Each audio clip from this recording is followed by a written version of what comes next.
अस्सलाम वालेकुम नाज़रीन, हाईटेक न्यूज के खबरनामे में आपका खैर मकदम है। मैं हूं नेहा खान। नजर डालते हैं आज की अहम खबरों पर।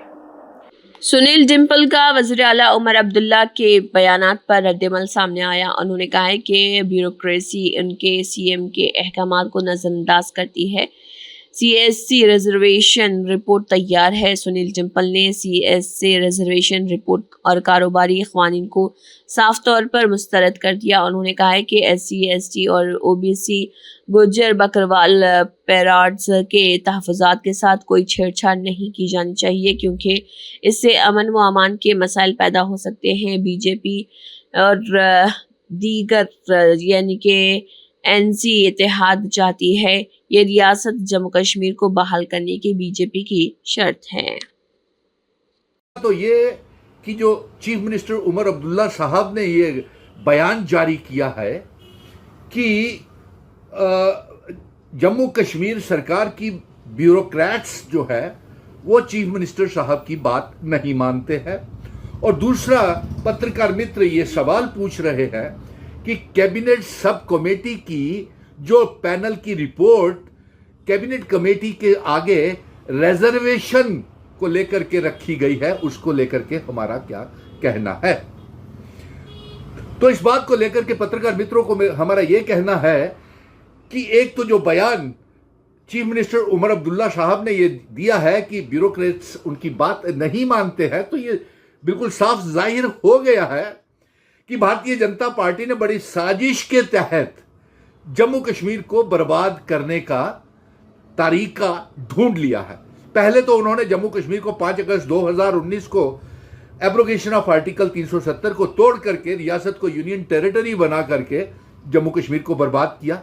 और फिर एक साजिश के तहत सुप्रीम कोर्ट की हिदायत के बाद 30 सितंबर से पहले जो चुनाव करवाए और चुनावों से पहले ऐसी साजिश की कि सारी ताकत जो थी वो लेफ्टिनेंट गवर्नर मनोज सिन्हा और चीफ सेक्रेटरी को दे दी। यानी कि चुनी हुई सरकार के पास कोई ताकत नहीं है और ये इस तरीके से धोखा किया गया।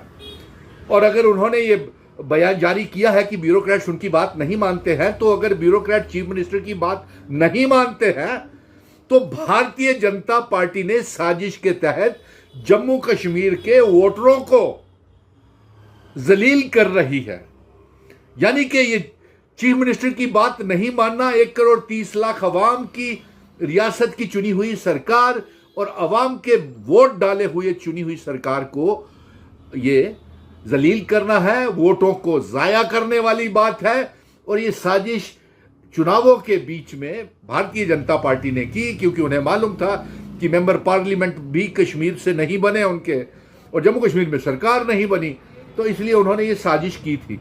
फिर उस साजिश का एक हिस्सा ये था कि लेफ्टिनेंट गवर्नर ने और भारतीय जनता पार्टी ने जो बिजनेस रूल बनाने थे, वो बिजनेस रूल की फाइल को भी रिजेक्ट करके चीफ मिनिस्टर उमर अब्दुल्ला को लेफ्ट एलजी मनोज सिन्हा साहब ने दे दिया वापस।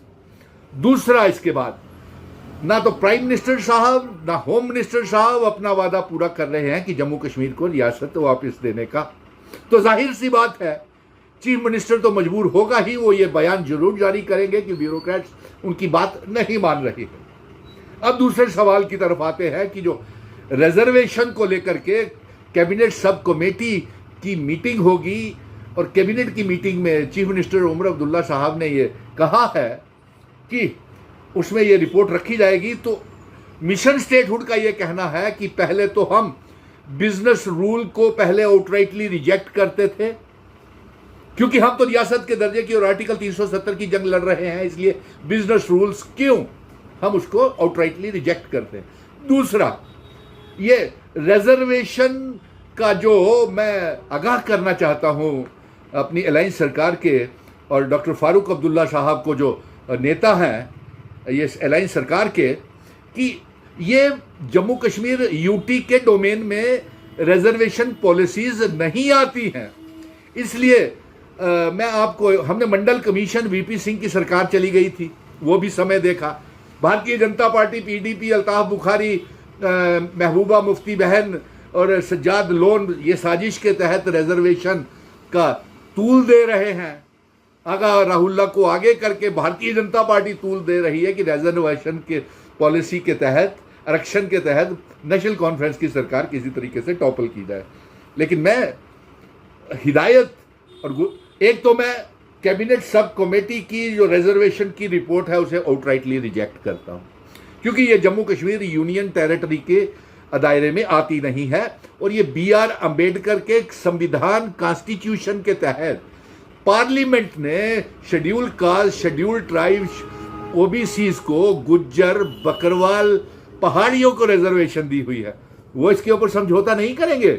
मैं अपनी अलायंस की सरकार को आगाह कर रहा हूं, इसलिए आग से खेलने का फायदा नहीं है उमर अब्दुल्ला साहब, डॉक्टर फारूक अब्दुल्ला साहब, क्योंकि जिस तरीके से भारतीय जनता पार्टी एक साजिश के तहत रियासत नहीं दे रही है और दूसरी तरफ सरकार को ऑपरेशन लोटस के तहत गिराने का कोशिश कर रही है, तीसरी तरफ से हॉर्स ट्रेडिंग की कोशिश कर रही है, चौथी तरफ से LG के साथ नजदीकियां PDP की और अपनी पार्टी की, पीपल्स कॉन्फ्रेंस की, और एक तीसरा फ्रंट तैयार करने की कोशिश की जा रही है।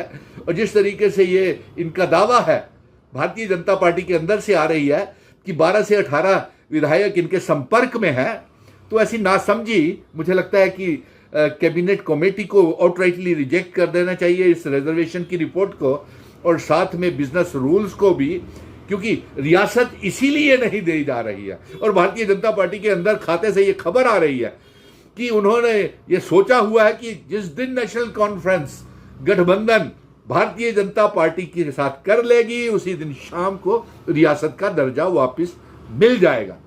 लेकिन जिस पार्टी ने हमारी महाराजा हरि सिंह जी की डोगरा रियासत तोड़ दिया, जिसने हमारा state subject article 370 stand still agreement, Jammu Kashmir, Ladakh, POK, Gilgit Baltistan, Jammu Kashmir रियासत का हिस्से का इल्हाक तोड़ दिया, उसको हम अलायंस उसके साथ कैसे कर सकते हैं। सो इसलिए ये खबरें थी, इसका जवाब हमने मिशन स्टेटहुड ने दे दिया कि ये जो रियासत का दर्जा वापस नहीं, और यूनिफाइड एरिया कमांड की मीटिंग में चीफ मिनिस्टर को नहीं बुलाते हैं, लॉ एंड ऑर्डर की मीटिंग्स में नहीं बुलाते चीफ मिनिस्टर को, और रियासत का दर्जा वापस नहीं दिया जा रहा। ये मजबूर की में हो करके ये बयान चीफ मिनिस्टर का आया है कि उसकी बात ब्यूरोक्रेट्स नहीं मानते हैं और ये नाफरमानी करके अवाम की नाफरमानी हो रही है।